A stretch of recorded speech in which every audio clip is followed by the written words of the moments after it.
I believe 2026 local government elections is going to represent a do or die battle for the ANC. Hence, I've invoked the biblical event of Armageddon. As we all know, Armageddon is an event described in the book of Revelation where Jesus Christ, the Son of God, confronts the kingdom of darkness in an existential battle, and finally destroys the devil and his kingdom. Now, I have coined the term Ramageddon to refer to the ANC's own Armageddon. The final battle for the ANC. And the reason why I'm saying that is because various pollsters and political pundits have estimated the ANC support, current support, to be anywhere between 20 to 30%. And should this level of support hold until the local government elections and the ANC is indeed found to have garnered between 20 to 30% support,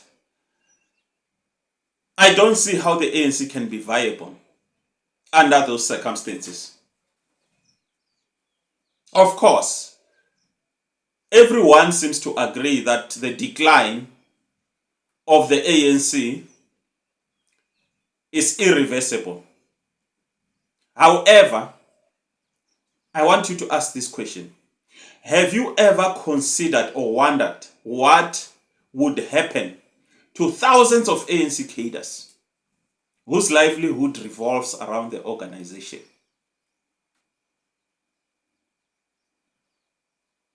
Think about that for a moment. And when I talk about these cadres, I just want to explain to you the character. Try and characterize these cadres. This would be high-level political leaders in municipalities and within the ANC organization. People who formerly occupied senior positions within local municipalities. And this would also include your tenderpreneurs who have been beneficiaries of the tenders from government and municipalities. This will also include individuals who are running, pay-to-play scheme, rent seekers who earn an income from the state, those who know how to rig BEE schemes in favor of the members of the ANC patronage network. Generally, these are individuals who excel, who master the dark arts. Now, by virtue of them having been beneficiaries of the patronage system, their experience and existence within the patronage system would not have prepared them enough to succeed in a fair and competitive labor market as well as business environment. And indeed, these cadres will also comprise foot soldiers and former holders of political office in municipalities. These are cadres who know how to maneuver, to organize and rally communities, how to use propaganda and disinformation campaign against adversaries. These are individuals who know the links and the channels to the Inkabis when they need to deal with certain opponents. They also possess the skills to destabilize projects from which they don't they perceive that they are not going to derive any personal benefit. These are the kind of people we are talking about. And my question is that in an environment where job opportunities are few, in a stagnant economy, in a crime-ridden society like ours, what happens? What will be the consequences of these people who have suddenly found themselves out in the cold? So there are two scenarios here. One is that the beneficiaries, the heirs to the ANC throne, say your Action SA or your IFP, EFF, and I'm talking about your DA, those who potentially will benefit from the demise of the ANC, can be foresighted and try to give these cadres a managed exit, and not just an exit strategy for the cadres, ANC cadres, but to manage the entire environment within which this abandonment or lack of income, sudden lack of income, or sudden the situation where cadres suddenly find themselves out in the cold without the usual benefits of being an ANC insider. The communities. Or alternatively, we can let this situation just explode on ourselves. That is another alternative. And let's look at the option where there's an uncontrolled exit of the cadres from the patronage network, which is no longer beneficial to them. Here, this is where we talk about from cadre to criminal. When Ramageddon hits, one of the likely scenarios are likely to play out in the absence of a controlled exit. A few of these cadres will successfully reposition and ingratiate themselves to the new sheriffs in town. But for the rest, the harsh reality of being out in the cold will make the lure of joining bad actors in society very irresistible. In this scenario, we can begin to imagine extortion rings, construction mafias, cash in transit highs, and drug cartels suddenly throwing a welcome party for these cadres, new recruits, to swell their ranks. That is in the event of an unmanaged exit.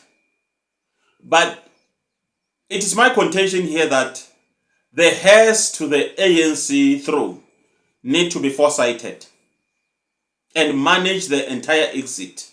And I'm not limiting myself to the cadres themselves, but to manage the entire environment to make sure that this happens in a way that gives the cadres a soft landing, or even declaw the tiger, remove the claws, make them less potent or less harmful to the society in which they are going to they exist.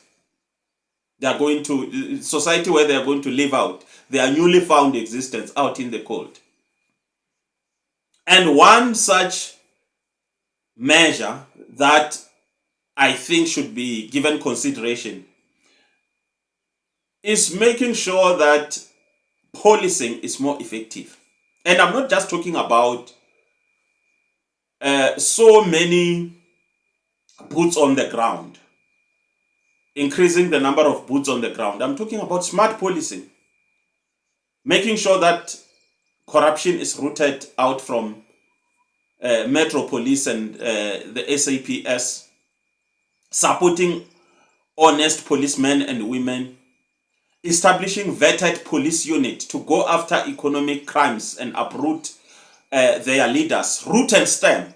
Make sure that they are removed, they are dealt with, unlike in the past where they've been supported by those with political power. Number 2, zero tolerance for patronage networks. The new leaders must communicate very clearly and effectively the new and uncompromising, the new ethos of the new dispensation, to say fairness is going to be non-negotiable and patronage networks are going to be things of the past. Everyone is going to benefit from government services and from government programs equally. Even when we talk about government contracts, municipal jobs, and so forth, it must be communicated uncompromisingly that we are entering into a new dispensation with different values and ethos. The new government must also be very quick to come up with alternative programs to provide people, communities with alternative livelihoods. And here I'm talking about accelerated public works that are managed on equal opportunity for basis, without any specter of nepotism rearing its ugly head. That is my take. Otherwise, the alternative will be very, very, very deadly for South Africa. This is my take. Let me hear from you. What do you think about this subject? The demise of the ANC is accelerating. Ramageddon is at hand. It's going to, at 20-30%, let me tell you that the disintegration of the ANC can just begin to happen, because, mind you, most opportunities are at provinces like Gauteng, Durban, and Western Cape. Metros. Those are the economic centers for South Africa.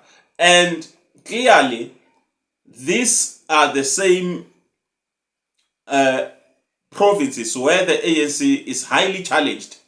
This is where the ANC is weakened. And when they collapse, the collapse always happens there. So at 20-30%, the infighting within the ANC is going to intensify as well. I cannot see the organization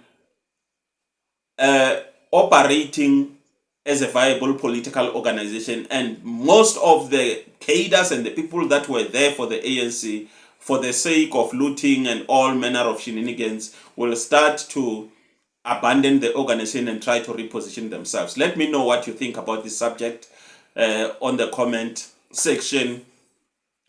Like the video, share, and subscribe if this content resonates with you. This is the voice in the wilderness. My name is Rendan.